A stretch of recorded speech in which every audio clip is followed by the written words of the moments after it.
Selamat datang kembali di Kisah Nusantara, channel di mana setiap legenda dan mitos dari seluruh penjuru Indonesia hidup kembali.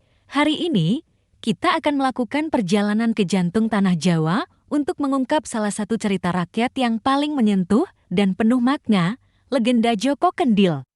Ini bukan sekadar dongeng pengantar tidur, melainkan sebuah kisah abadi tentang kekuatan cinta sejati, arti sebuah ketulusan, dan keyakinan bahwa penampilan luar bukanlah segalanya. Siapkan diri kalian, karena kita akan segera menyelami dunia penuh keajaiban, intrik istana, dan takdir yang menunggu untuk diungkap. Di sebuah kerajaan yang makmur dan permai bernama Ngambar Arum, hiduplah seorang raja yang arif bijaksana, Raja Asmawikana, bersama permaisurinya yang jelita. Prameswari, istana mereka dipenuhi kemegahan, rakyat hidup sejahtera. Namun ada satu awan kelabu yang menggelayuti kebahagiaan mereka. Sang raja dan permaisuri belum juga dikaruniai seorang putra mahkota. Tahun demi tahun berlalu, doa tak henti dipanjatkan, namun takdir seolah belum berpihak.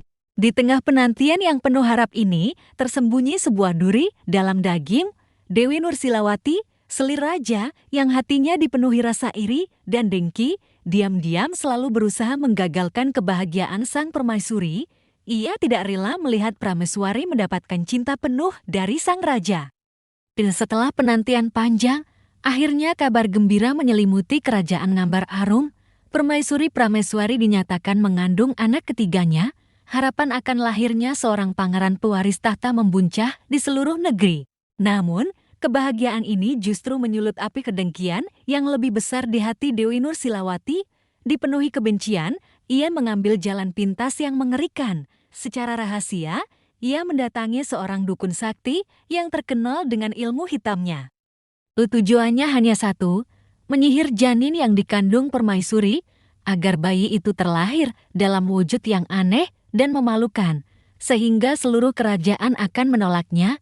Ia membayangkan betapa hancurnya hati permaisuri dan betapa malunya sang raja. Rencana jahat itu pun dijalankan dalam kegelapan. Bulan berganti bulan, dan tibalah hari yang dinanti-nantikan sekaligus menegangkan. Permaisuri Prameswari akan melahirkan. Seluruh isi istana menahan napas. Namun, saat tangisan pertama bayi terdengar, suasana sukacita seketika berubah menjadi keheningan yang mencekam.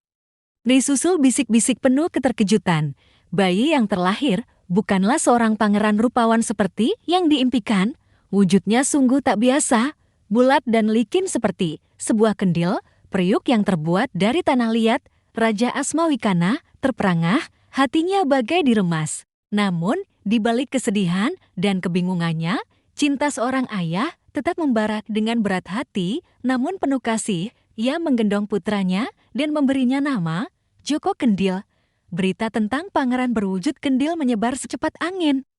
Membawa gelombang kebingungan dan duka bagi seluruh rakyat Ngambar Arum.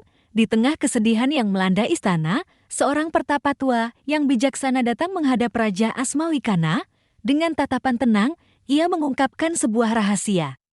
Sang pertapa menjelaskan bahwa Joko Kendil bukanlah terlahir cacat secara alami, melainkan korban dari sihir jahat. Ada sebuah kutukan yang menyelimutinya. Namun, harapan belum sepenuhnya padam. Sang pertapa berpesan, kutukan ini hanya bisa dipatahkan jika kelak Joko Kendil berhasil menikahi seorang putri raja yang tulus mencintainya apa adanya. Mendengar hal itu, secercah harapan muncul di hati sang raja. Demi masa depan putranya, Raja Asmawikana membuat keputusan yang berat.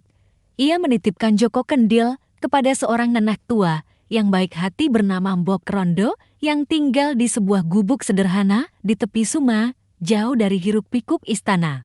Mbok Rondo dengan kelembutan hatinya menerima Joko Kendil tanpa ragu sedikit pun.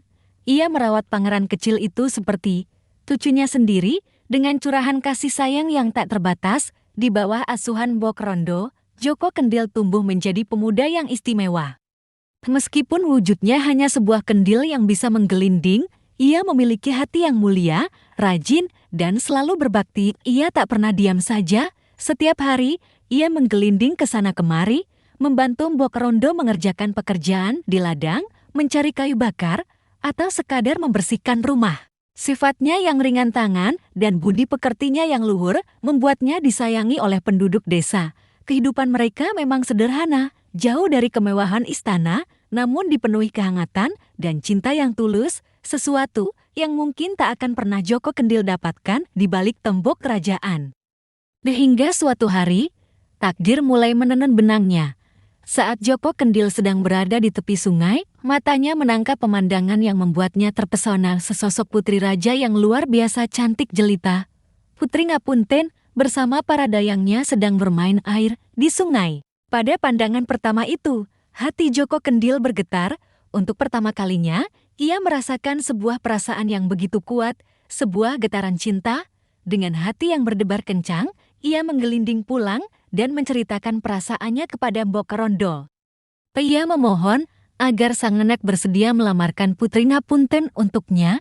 Tentu saja Mbok Rondo terkejut. Ia merasa ragu dan cemas bagaimana mungkin seorang pemuda berwujud kendil dari kalangan rakyat biasa berani melamar seorang putri raja. Namun, melihat pancaran ketulusan dan tekad yang begitu kuat di mata Joko Kendil, hati Mbok Rondo luluh. Ia pun setuju untuk mencoba. Dengan memberanikan diri, Mbok Rondo pergi menghadap raja, ayah dari Putri Ngapunten. Ia menyampaikan maksud kedatangannya untuk melamar sang putri atas nama Joko Kendil. Sontak seisi balairung istana terkejut. Raja dan permaisuri tak bisa menyembunyikan keheranan mereka mendengar lamaran yang sangat tidak lazim ini. Namun, saat nama Joko Kendil disebut, Putri Ngapunten tiba-tiba teringat akan mimpinya yang aneh beberapa malam sebelumnya. Dalam mimpi itu, ia melihat sebuah kendil ajaib yang tiba-tiba pecah dan berubah menjadi seorang ksatria yang sangat tampan, percaya bahwa ini adalah sebuah pertanda dari takdir, dan merasakan ketulusan di balik lamaran yang aneh ini. Putri Ngapunten membuat keputusan yang mengejutkan semua orang. Dengan penuh keyakinan dan keberanian, ia menerima lamaran Joko Kendil, mengabaikan bisikan hinaan dan cemoohan dari sekelilingnya yang meremehkan pilihannya. Pernikahan antara Joko Kendil dan Putri Ngapunten pun dilangsungkan dengan pesta yang meriah. Namun, kemeriahan itu tak mampu menutupi bisik-bisik dan tatapan merendahkan dari para tamu undangan. Banyak yang mencibir pilihan sang putri. Di balik kemeriahan pesta, sebuah misteri mulai terkuak. Setiap malam, Joko Kendil selalu menghilang secara misterius dari kamar pengantin. Hal ini tentu saja menjadi bahan ejekan baru bagi saudari-saudari Putri Ngapunten yang sejak awal tidak menyukai pernikahan ini. Mereka terus-menerus menyudutkan dan menghina sang putri, mengatakan bahwa suaminya telah meninggalkannya. Putri Ngapunten merasa sangat sedih dan bingung. Ia mencintai suaminya, namun tingkah lakunya yang aneh membuatnya bertanya-tanya.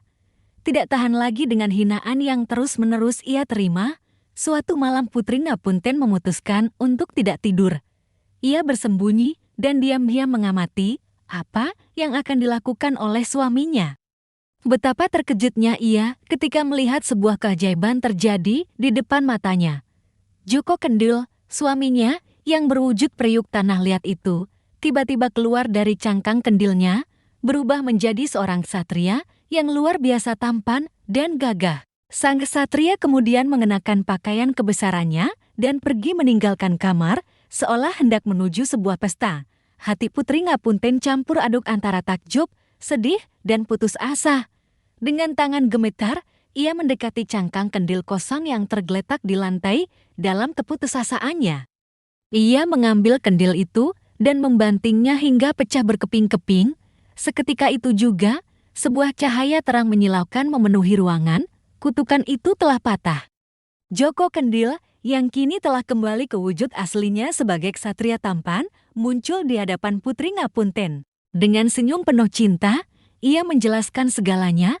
Kutukan yang menimpanya sejak lahir hanya bisa dipatahkan jika ada seorang wanita yang tulus mencintainya apa adanya dan dengan sengaja memecahkan cangkang kendilnya. Selama ini, banyak yang menyayanginya. Namun hanya Putri Ngapunten yang memiliki ketulusan hati yang sejati, cinta yang melampaui penampilan fisik. Cintanya lah yang telah membebaskan Joko Kendil. Kepingan teka-teki kini telah lengkap, membuktikan bahwa Putri Ngapunten adalah cinta sejatinya. Kabar kembalinya wujud asli Pangeran Joko Kendil disambut dengan sukacita yang luar biasa di seluruh kerajaan. Ia pun dinobatkan menjadi raja menggantikan ayahnya, memimpin kerajaan Ngambar Arung dengan adil dan bijaksana, didampingi oleh ratunya yang setia, Putri Ngapunten. Sementara itu, penasib berbeda menimpa Dewi Nur Silawati. Mendengar Joko Kendil telah kembali menjadi pangeran tampan, ia panik ketika Raja Asmawikana hendak menangkapnya untuk mempertanggungjawabkan perbuatannya. Dewi Nur Silawati mencoba melarikan diri. Namun, dalam pelariannya yang membabi buta, ia tergelincir dan jatuh ke dalam jurang yang dalam, menemui ajalnya sebagai balasan atas segala kejahatan yang telah ia lakukan.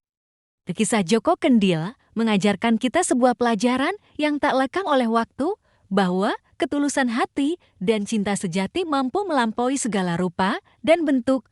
Ia mengingatkan kita untuk tidak pernah menilai seseorang dari penampilan luarnya, karena keindahan yang sesungguhnya terpancar dari dalam hati. Kebaikan pada akhirnya akan selalu menemukan jalannya untuk menang atas kejahatan.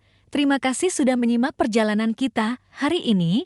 Jangan lupa untuk like, komen, dan subscribe channel Kisah Nusantara agar tidak ketinggalan cerita-cerita inspiratif lainnya dari seluruh Indonesia. Sampai jumpa di legenda berikutnya.